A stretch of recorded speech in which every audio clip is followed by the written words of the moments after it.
Hey guys, Shadowhunt005 back with part 2 from my Celestial Storm Prerelease video. Check out part 1 if you haven't seen it, where I run through what I used in the deck. And in this video, we'll run through what I didn't use in the deck and the reasons why I didn't use them. So enjoy the video.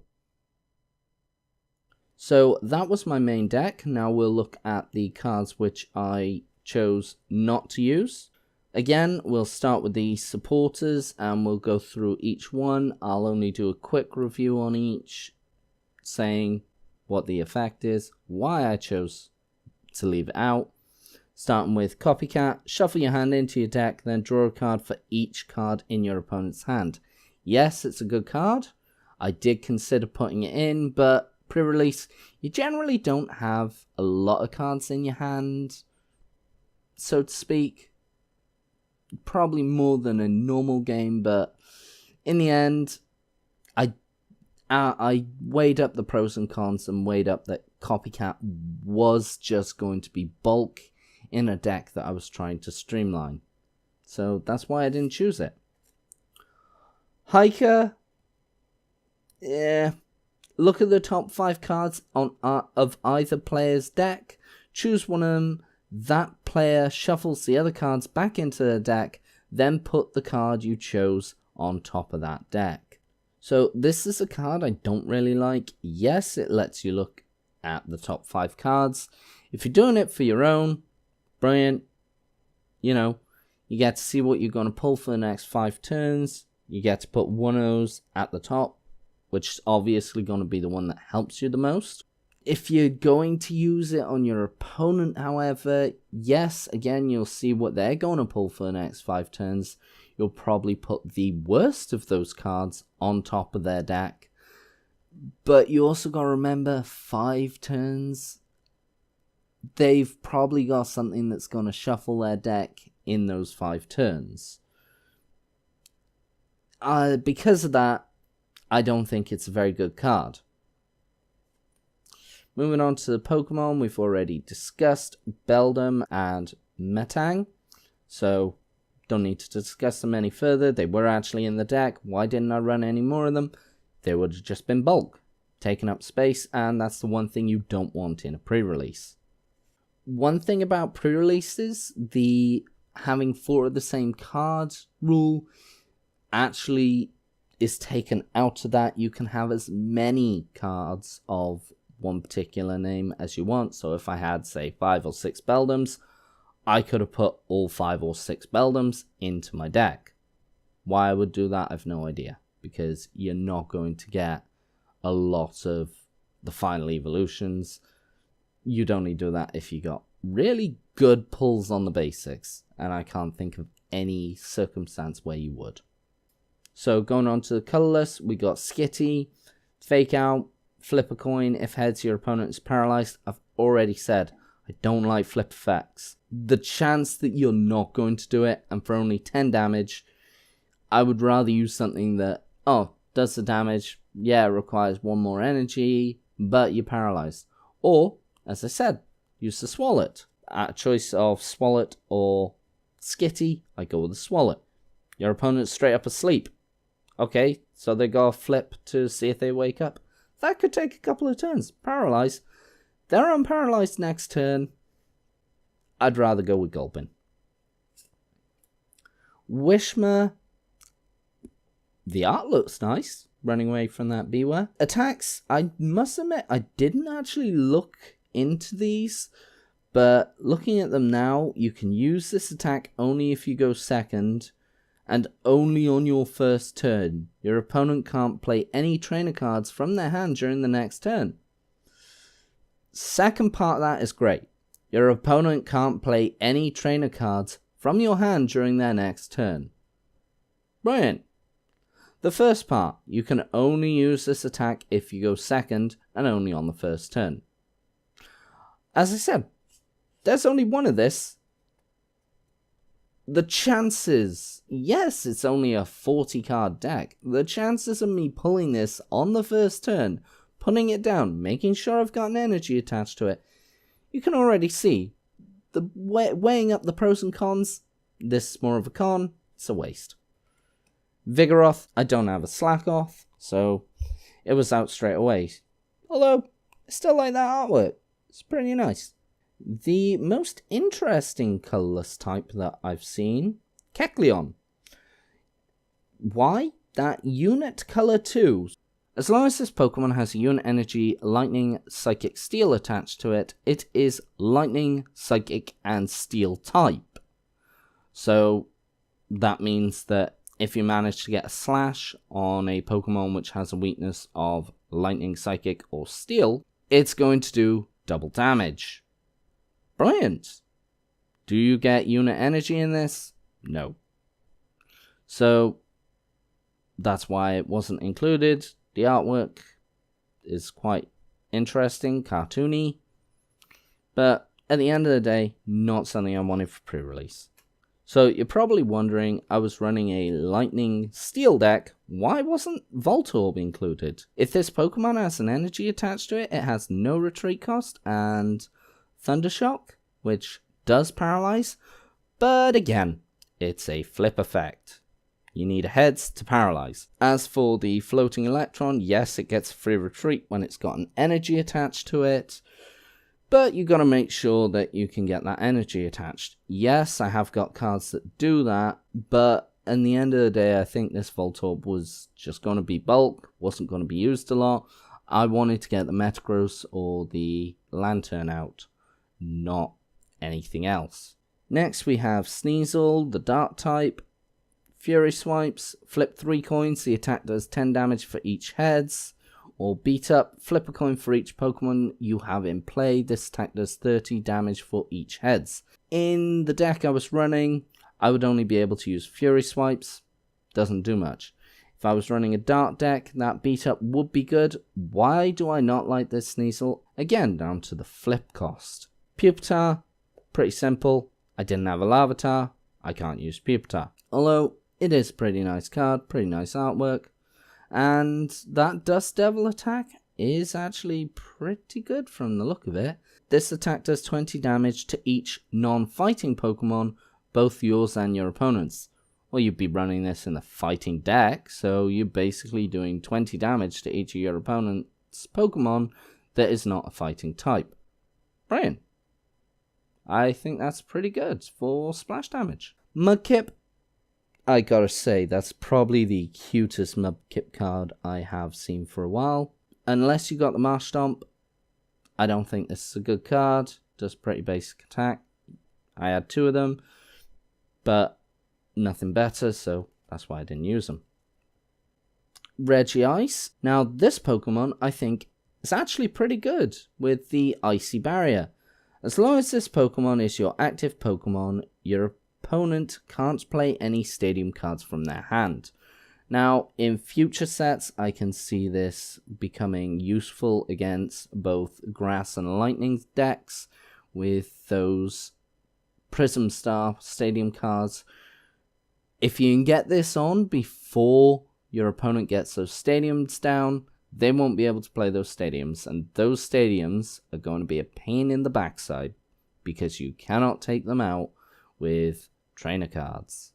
In future sets, I think this is actually going to be good to stop that from happening. For pre-release, however, not going to be any use because you generally don't get many stadiums, and you get fewer that are actually played. Now, this name I'm bound to get wrong. It's either Bagon or Bagon. I didn't run this because not the right typing and not really good attack. During your opponent's next turn, this Pokemon takes 10 less damage from attacks, and that's after applying weakness and resistance, which as a dragon type, it has no resistance, and it is weak to fairy only. You don't generally get those in these, so this card isn't very good. And I had 2 of those, one of them being the reverse hollow. I do like the artwork though. Moving on, we got Trico. If I had the Sceptile from this set and the Grovyle, this would have been the other type to my deck. Would have swapped out either steel or electric for grass because I love the Sceptile. Sceptile is one of my favorite Final Evolution starters. It's my favorite grass evolution starter. And in this set, as you'll see by the theme deck video, which I plan for a couple of weeks' time, you'll see the attack and the ability is pretty good. C-Dot, not really a good card. 2 energy cost to do a 30 attack, not really good. So I had 2 of those, and I also had this C-Dot, which the artwork is much different to the previous one, which I like. I like 2 very different artworks. Again, this doesn't really do much. 10 damage for a single cost, and a second attack which reduces damage. Yeah, it's okay. Not too fussed on it. Masquerain, pretty good card, discard all special energies attached to your opponent's Pokemon, so can be useful in grass decks in the future. Hurricane Wind, again, it's those damn flip costs. Although this one's not so bad. Flip 4 coins, the attack does 40 damage for each heads. That's 160 damage maximum. But the chances of you not getting heads on 4 coins is pretty low, so you're more or less guaranteed at least 40 damage. So that's not really that bad. Although for 3 energy cost, still sucks. Now, Cacnea was actually considered for this deck. Yes, it is a grass type, but it doesn't require a grass energy to do damage. But it was mainly for the ability that I was looking at. If this Pokemon is your active Pokemon and is damaged by an opponent's attack, even if this Pokemon is knocked out, the attacking Pokemon is now poisoned. I didn't see any cards that really took away status effects. Yes, they could switch it out, but to do poison damage was something that I had considered. And seeing as how I had 2 of these, it looks like it might have been. But unfortunately, it wasn't. Or fortunately, because I did do pretty well without it. But yeah, Cacnea's looks like a good card. Now, this is a card that I gotta say probably has the best artwork for the grass type Pokemon that I have. It looks intimidating and impressive in my opinion, so that's really good artwork. As for the attacks, Twin Play. Search your deck for up to 2 Scythers and put them onto your bench. Brilliant. That can be very useful, and it can actually be used in the metal deck, what with the fact that you've got Scizor GX, which is a metal type Pokemon, but get 2 Scythers onto the bench and evolve them as soon as you can. This can be pretty good. Unfortunately, I didn't have any other Scythers, so didn't really do much. Agility. Flip a coin. If heads, prevent all effects of attacks including damage done to this Pokemon during your opponent's next turn. Does 20 damage. Again, flip a coin. No. Moving on, we got Shupper. Pretty nice card. Your opponent's Pokemon is now confused. No flipping. I like it. And I had 2 of these. Doesn't really do anything else. However, it was considered with the Banette.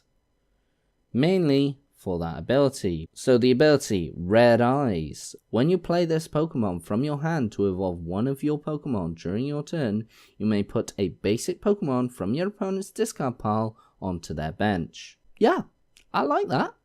So that Pokemon which I just easily knocked out last turn, I'm going to bring it back and I'll knock it out again. And the enemy show, for each of your opponent's Pokemon in play, put 1 damage counter on your opponent's Pokemon in any way you like. Yeah, that's going to become easier to knock out that basic I just brought back.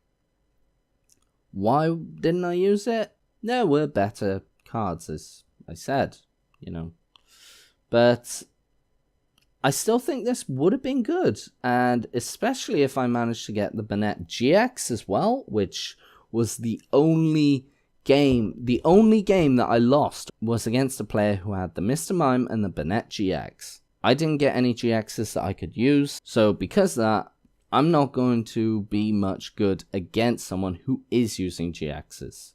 Finally, we come up to the last typing, which is fire, starting off with the Oricorio, Captive Salsa, and Heat Blast. Not really helpful in my deck. Captive Salsa, though, switch one of your opponent's bench Pokemon where they're active. The new active Pokemon is now burned and confused. Yeah, that could have been really good. And if I had the right fire types, that would have been a choice.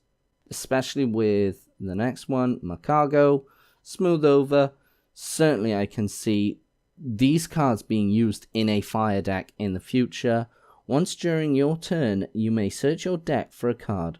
Shuffle your deck, then put that card on top of it. So, very similar to Hiker, but the fact that you aren't searching the top 5 cards, you're searching your entire deck. You put any one you want on top of that deck, and you're not using your supporter for the turn. Really good, especially when you have things that also let you draw the top card. You can then play that card straight away. On top of that, it's very hard to disrupt that. You will know what you're getting. If you don't get it straight away, you will definitely get it next turn. So yeah, that's a really good effect. That's going to see a lot of play in the future, in my opinion. Next we had Torchic. I have 2 of these. And just like Mudkip and Trico, it's not really a good card, but it did come with the card which I wanted so badly in this pack, the Blaziken GX. Only issue being, no Combuskin. If I had a Combuskin or a rare candy, which was in this pre-release, this is the card I would have gone for. No doubts about it. It's a GX. Whenever you do a pre-release, my advice, if you get a GX and you can use said GX, use said GX. I remember I did my Crimson Invasion pre-release. Leave a link down to the video below. And despite the fact Buzzwole was probably one of the only fighting types that was any good in that deck, I was thinking, well, it's only Buzzwole. It's not going to be very useful here. And people were telling me, no, you want to use Buzzwole. Put Buzzwole in your deck. I ended up winning the entire thing because I used Buzzwole. It shouldn't have run, but of course now we look at Buzzwole decks all the time now, and they're overpowered. I personally think that Blaziken GX will be like that. Why do I think this card be good? Well, I'm probably going to do a separate video on that, so keep an eye out for that. My personal feeling towards this, though, is down to the style that I play in my gaming group, which is expanded. This card has a lot of advantages for expanded, but as I said, I will do a completely different video about that. So, as I said, keep an eye out for that. Anyway, that's all for this video. Hope you guys enjoyed. What did you guys think? Would you have chosen any different cards? Would you have changed the deck style completely? Or what cards would you have taken from what I had, swapped around? Overall, the deck didn't do too badly. Of all the games I played, I only lost 1 actual round. Let me know what you guys think. As I said, keep an eye out for tomorrow's video, which will be opening these 3. Anyway, you guys take care, and I will see you in the next video.